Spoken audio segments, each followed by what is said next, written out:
Donald Trump and Elon Musk have accused USAID of being an unaccountable magnet for fraud and corruption, as snippets of leaked alleged misappropriation and fraudulent leakages threaten to stain the good work done in countries like Nigeria and South Africa.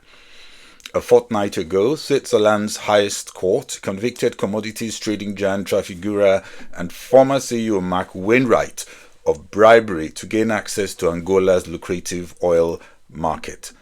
Late last year, McKinsey & Co. Africa Limited agreed to settle a bribery allegation investigation in South Africa with over $122 million.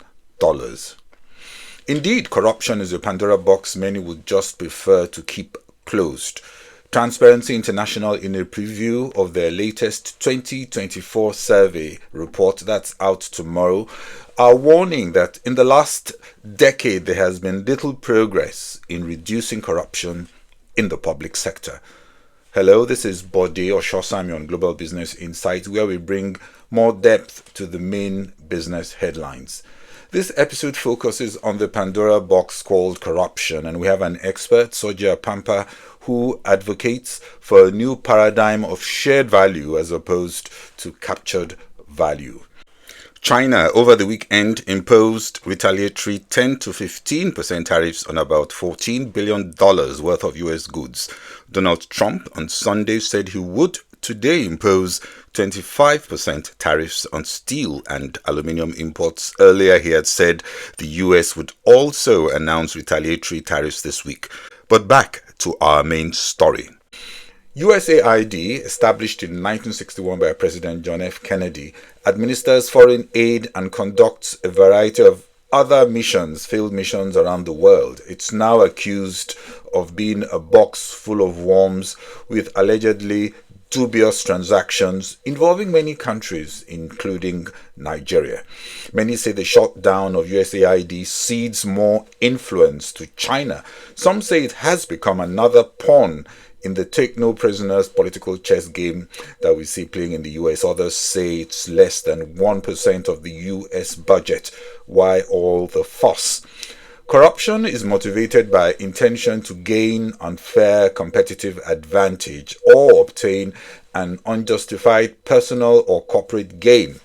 In less developed markets, players also fear that if they do not play ball, they could be victimized by a project owner who delays or denies due payments, so they normalize and build in grease money into costs.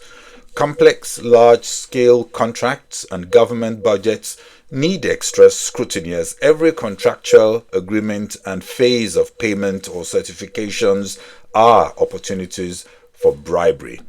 Then there is the issue of insufficient reporting of corruption and the poor data trail, making corruption very difficult to prove or prosecute.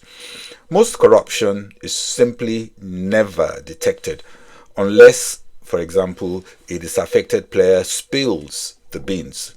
Less corrupt countries like Finland, Sweden, and Denmark have freer press, a high level of disclosure of budget information, and low corruption has led to higher GDP per capita, low inequality rates, and high literacy rates. These countries enforce high code of conduct for public servants and have a no-nonsense legal framework which criminalizes a wide range of corruption-related abuses, complemented with an independent and efficient judiciary.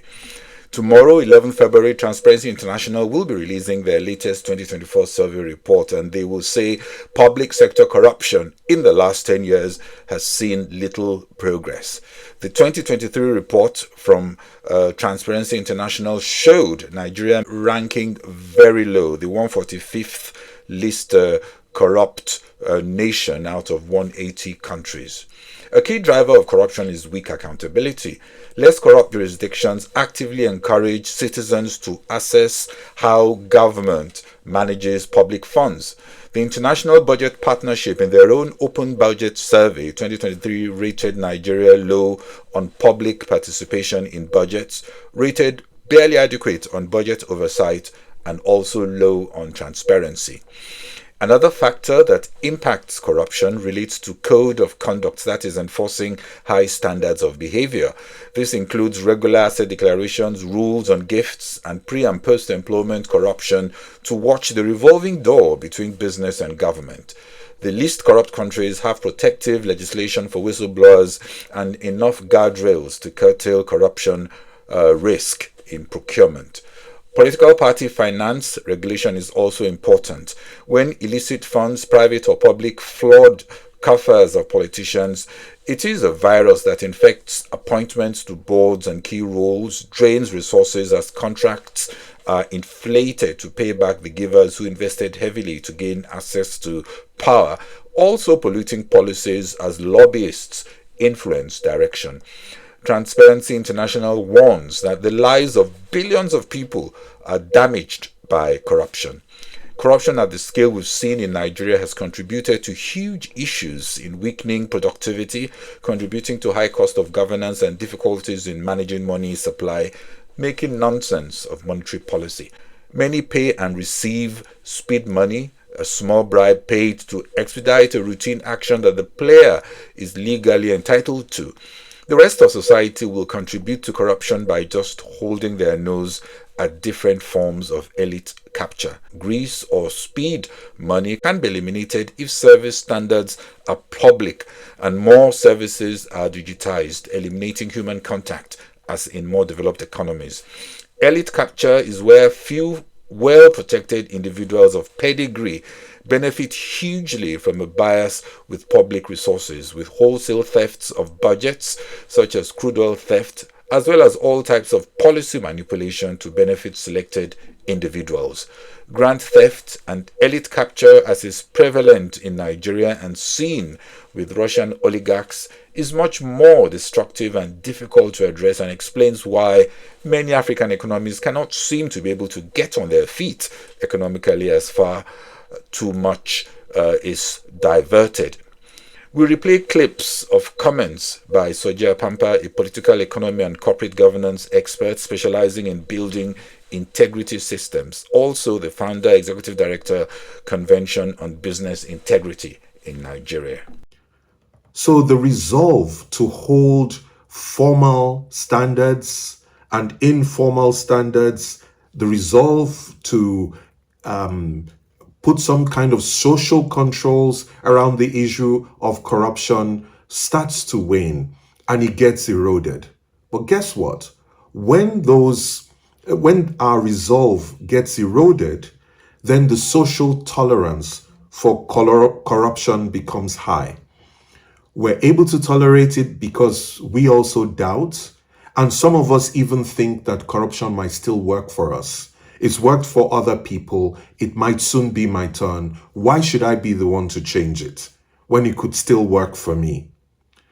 So corruption and impunity are not actively prevented by anyone, not even people in government, not even people in office. They don't bother. And as they take undue advantage and there are no consequences for it, what happens? Many more lose faith in due process. And then you start to wonder, should I even bother to try and do the right thing? For some, it's the ideology, it's what they've been brought up with, and so on, that still restrains them. Otherwise, they will join everybody else. The threat of sanctions, therefore, by EFCC and by ICPC and these other agencies doesn't work. The threat of sanctions, it doesn't work. Why? Because so many people are getting away with it. Because so many more are pushing to also benefit from it. Because those who should be holding others accountable are also participating in it. And the question is, how many of us do they want to lock up? Who is going to get locked up at the end of the day? And that is how we go round and round in this cycle, from society to the systems in society, to the lack of sanctions, to the outcomes, corruption paying some people. And the end result is we institutionalize corruption. But as Professor Yuen Ang from the Johns Hopkins University has written, she writes a lot on corruption in China and corruption generally. And she argues that grand theft by the elites is what we see in Nigeria. But around the world, you don't get such opportunities, but it's still corruption. Speed money is what others pay for. Then elites in a place like the US pay for access money. Access to public policy, well, maybe they call theirs lobbying and so on, but there are so many other forms of corruption that take place. So it is our crass type, which involves elite capture of value, that damages our country. It's not that others are not corrupt, it's the type. And we need shared value, not captured value, shared value in order to be able to develop. There are key impacts of the shared value paradigm on development. The first is economic growth and job creation. When companies set out to share value with the communities in which they operate, they not only make profits, but they make profits in ways that impacts the surrounding environment in terms of economic growth, job creation, even improved health and education.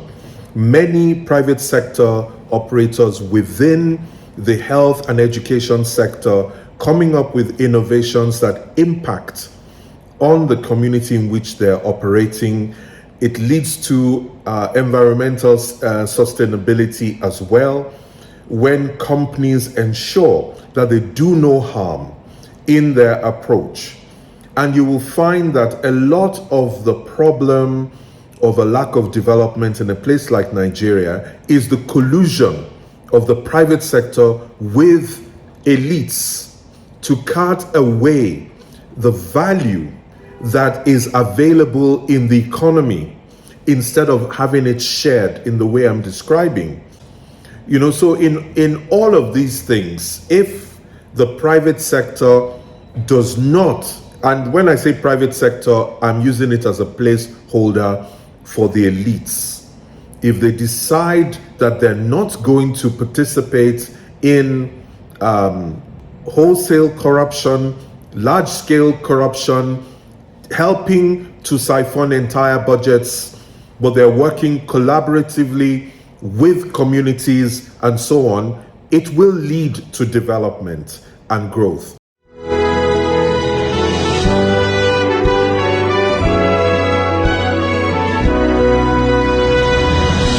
Some more business stories. In China, January Consumer Price Index was up 0.5% from a year earlier, higher than 0.1% in December, also higher than expected. We get January CPI for the US on Wednesday. Last week, we got many of the tech titans reporting slowing growth from their cloud-related business revenues, stronger growth in advertising revenue, and huge spending plans for artificial intelligence-related capital expenditures also weighed on their profitability. Fewer people bought iPhones than expected. Indeed, Meta stood out, topping earnings estimates comfortably and seeing the number of ads users up by 6% and average prices for ads also up 14%.